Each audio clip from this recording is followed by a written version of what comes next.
¿Tienes bruxismo o te duele la mandíbula? Bruxismo es el rechinar de los dientes por la noche, o la mandíbula que te suena cuando masticas, clac, clac, clac, clac. Te voy a dar dos opciones o dos posibilidades de por qué tienes bruxismo o dolor de mandíbula. Mis opciones casi siempre son emocionales o energéticas. En este caso son emocionales. Mira, la primera es que hay una emoción de la misma familia, que es la rabia o la ira.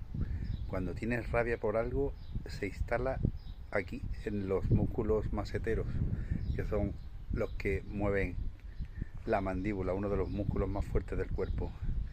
Entonces, esa rabia y por la noche hace que contraigas esos músculos y rechines los dientes. Y esa rabia normalmente va asociada a otra emoción o a otra acción, que es no decir lo que pienso.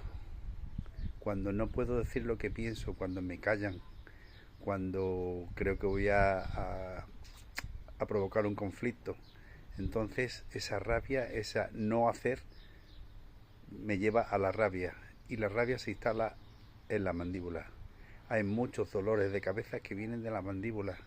Hay muchos problemas con la mordida que viene de la mandíbula. Y ya en sí, como he dicho, el bruxismo, que es el rechinar de dientes, es una cosa súper desagradable, sobre todo el que duerme al lado, porque el que lo tiene muchas veces ni se entera si tiene un sueño profundo. Pues entonces, si quiere que os ayude en este tema, poneros en contacto conmigo sin ningún problema.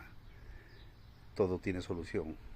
Y lo que digo siempre, todo lo que invirtáis en vosotros es lo mejor que podéis hacer. Invertir en vosotros mismos.